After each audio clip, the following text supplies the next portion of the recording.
Welcome back dear students.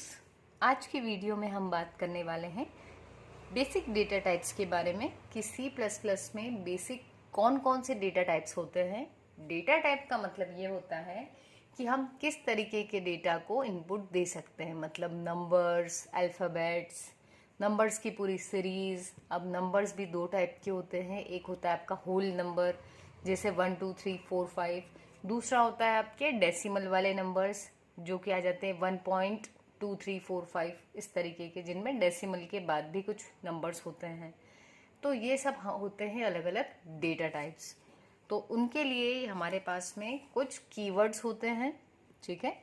तो हम discuss कर लेते हैं क्योंकि अब हम यूज़र से इनपुट लेना सीखने वाले हैं।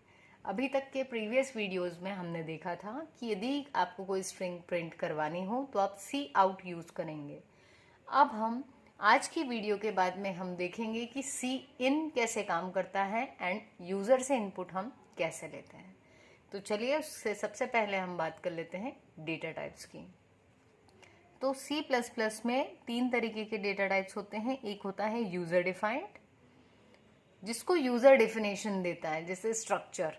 तो यूज़र बताएगा कि स्ट्रक्चर में, जैसे मान लो स्टूडेंट नाम का स्ट्रक्चर है, तो उस स्टूडेंट के पास में roll number, name, class, section हो सकता है। कोई दूसरा बच्चा जब बनाए तो वो उसका मोबाइल नंबर, हॉबीज़ और भी बहुत सारी चीज़ें ले ले, ठीक है।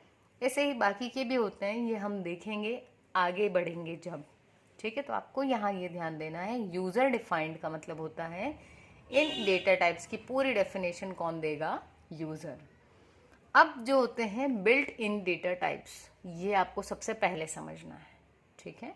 तो हम इसको समझते हैं। जब हम इनको कवर अप कर चुके होंगे तो फिर हम धीरे धीरे जाएंगे डिराइव्ड डेटा टाइप्स के पास, और उसके बाद जाएंगे हम यूज़र डिफाइंड डेटा टाइप्स के पास, ठीक है।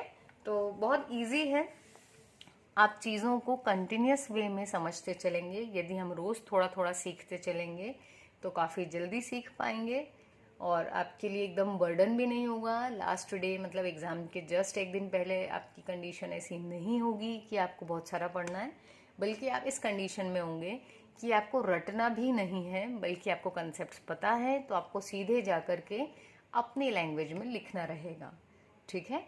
तो भले ही आप मैथ्स ग्रुप से हों या बायो ग्रुप से हों, किसी भी लैंग्वेज को यदि आप सीखने की ठान लेते हैं तो आपको चीज़ें समझ में आने लगती है। एंड मैं भी आपकी हेल्प में, सपोर्ट में हूँ कि आपको जो भी टॉपिक्स में डाउट हो तो यहाँ हम उनको शेयर कर रहे हैं। यदि आपकी क्लासेस भी मिस हो गई हों तो भी ये वीडियोस आपके लिए बहुत हेल्पफुल हैं। तो आप इसको सब्सक्राइब ज़रूर करें चैनल को, और अपने दोस्तों के साथ भी शेयर करें, है ना। इतना तो बनता है आई थिंक, क्योंकि यही तरीका है जिसमें आप अपना ग्रेटिट्यूड शो कर सकते हैं कि यस मैम, आप हमें हेल्प कर रहे हैं तो हम भी सब्सक्राइब कर रहे हैं, है ना। चलिए, तो ये है हमारे बिल्ट इन डेटा टाइप्स। इनके ऊपर मशीन डायरेक्टली काम करती है।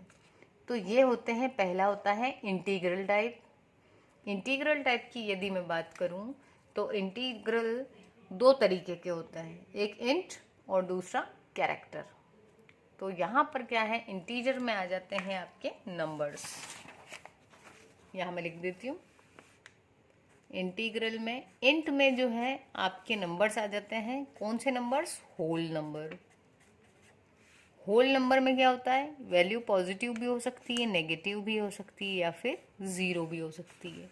बट कैसी वैल्यूज़ होंगी, जैसे 5 4 3 2 1, या फिर 1 2 3 4 5, कुछ भी नंबर, ठीक है।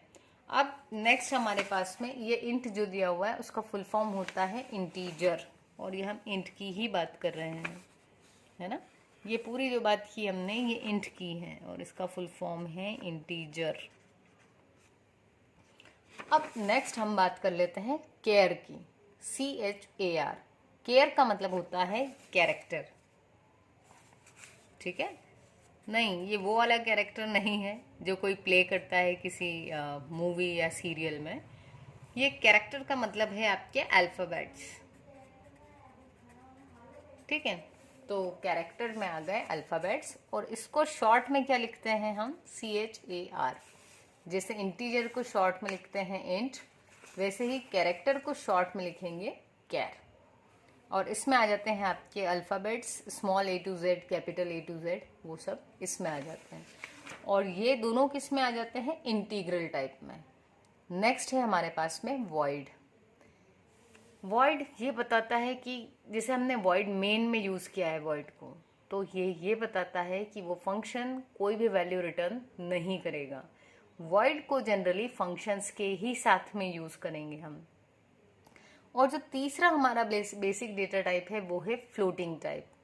फ्लोटिंग में हमारे पास में दो टाइप्स हैं, एक होता है फ्लोट और दूसरा होता है डबल।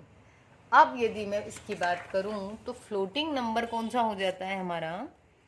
फ्लोटिंग नंबर हमारा जिसमें डेसिमल आ जाता है। ठीक है, जैसे यदि मैं लिख दूं 253 पॉइंट, तो ये डेसिमल और उसके बाद कुछ नंबर लिखा हुआ है, तो ये आ जाएगा फ्लोट में। ठीक है, अब क्या होता है कि ये जितने भी डेटा टाइप्स हैं इनको एक पर्टिकुलर अमाउंट की मेमोरी दी जाती है। ठीक है, तो अब मेमोरी यदि किसी को 1 बिट मिल पाई मेमोरी, तो वो कितना स्टोरेज देगा आपको? सिर्फ 1 बिट का। यदि किसी को 1 बाइट की मिली तो वो 8 बिट स्टोर कर सकता है, उसकी रेंज बढ़ जाएगी, है ना।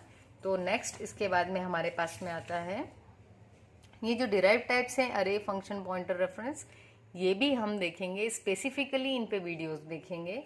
बट पहले हम ये जो बिल्ट इन टाइप्स है इससे फैमिलियर होंगे। ठीक है, तभी आपको वो चीज़ें इजीली समझ में आएंगी। तो अब यदि मैं बात करूं, ये हमारे डेटा टाइप्स, सेकेंड कॉलम में लिखा है बाइट्स, कितनी बाइट की मेमोरी इनको मिलेगी, और फिर आ जाता है रेंज। तो जो कैरेक्टर होता है ये 1 बाइट लेता है। अब 1 ही बाइट ले रहा है तो इसकी रेंज जाती है -128 से 127 तक। जो हमारे अल्फ़ाबेट्स होते हैं उनका एक आस्की कोड होता है। ठीक है, तो इसलिए यदि हम अल्फ़ाबेट्स की आस्की वैल्यू प्रिंट कराएंगे तो वो इसी रेंज में आएगी, 128 से 127 तक में। ठीक है, तो ये तो बहुत सारी दी हुई हैं, आपको जो याद रखनी है, एक है कैर, दूसरी है इंट। इंट कितनी ले रहा है? इंट ले रहा है 2 बाइट। अब ये कैरेक्टर से ज़्यादा ले रहा है तो ये स्टोर भी ज़्यादा वैल्यू करेगा। तो ये स्टोर कितना कर रहा है? 32768 माइनस के, यहाँ से लेकर के 32767 तक जा रही है इसकी वैल्यू। ठीक है, अब यदि हम जो इनपुट दे रहे हैं वो इस रेंज से बाहर हो, क्योंकि कई बार बच्चा क्वेश्चन पूछता है कि मैम यदि हमको इस 32,000 से ज़्यादा वैल्यू देनी है, 40,000, 50,000, तो फिर तो इंट काम नहीं करेगा, तब हम क्या लेंगे? तो इन दैट केस आप लॉन्ग इंट ले सकते हो। ठीक है, तो ये जो लॉन्ग इंट है इसकी जो मेमोरी की स्पेस लगती है सॉरी, ये 4 बाइट की मेमोरी लेता है। अब क्योंकि ये स्पेस ज़्यादा ले रहा है तो स्टोरेज भी इसका बढ़ जाएगा। तो ये जो दिख रहा है आपको स्टोरेज है किसका? लॉन्ग इंट का। -214748364 से लेकर के 214748364 तक, इतनी वैल्यू, इतनी बड़ी वैल्यू आप स्टोर करवा सकते हैं। उसके बाद में है हमारे पास फ्लोट। फ्लोट में जो है ये 4 बाइट लेता है और ये 3.4 एक्सपोनेंशियल के फॉर्म में यदि हम बात करें डेसिमल के बाद वाली वैल्यूज, तो इसकी रेंज इतनी है। और यदि हमें इससे ज़्यादा रेंज की वैल्यू स्टोर करानी है तो हम यूज़ करते हैं डबल। ठीक है, और डबल में क्या होगा, उसकी जो मेमोरी स्पेस है वो हो जाएगी 8 बाइट की, तो ये और ज़्यादा वैल्यूज़ को स्टोर करवा सकता है। तो आज के वीडियो में हमने देखा कि डेटा टाइप वो कितने बाइट की मेमोरी ले रहा है और उसकी रेंज कितनी है। उसके अलावा हमने ये भी डिस्कस किया कि जो बेसिक डेटा टाइप्स हैं जो आपको अभी समझ में आने चाहिए वो कौन कौन से हैं। इंटीग्रल जो है एक इंट, और कैरेक्टर। इंट होल नंबर से स्टोर करेगा, वो पॉजिटिव, नेगेटिव या फिर 0 भी हो सकते हैं। और जो वॉइड है ये फंक्शंस के साथ यूज होगा और ये बताता है ब्लैंक। ठीक है, वॉइड बताता है खाली वैल्यू, कुछ भी रिटर्न नहीं करेंगे जब फंक्शन, तब हम वॉइड लिखेंगे। और तीसरा है फ्लोटिंग टाइप, जिसमें है फ्लोट और डबल। फ्लोट जितनी वैल्यू स्टोर करेगा उससे ज़्यादा रेंज बढ़ जाएगी डबल की। तो मुझे जहाँ तक ध्यान है तो आज के वीडियो में आपको एटलीस्ट इंटीग्रल टाइप और फ्लोटिंग टाइप अच्छे से समझ में आया होगा। तो आप बिल्कुल चिंता ना करें बाकी के डेटा टाइप्स की, हम इनसे शुरू करेंगे and you will be master in remaining data types also while using और वॉचिंग अपकमिंग वीडियोस। ठीक है, तो आप अभी इस पे फोकस करें, नेक्स्ट वीडियो में हम सी इन करवाना सीखेंगे। ठीक है, तब तक के लिए बाकी चैनल के वीडियोस को देखते रहें एंड चैनल को ज़रूर सब्सक्राइब करें। Thank you guys.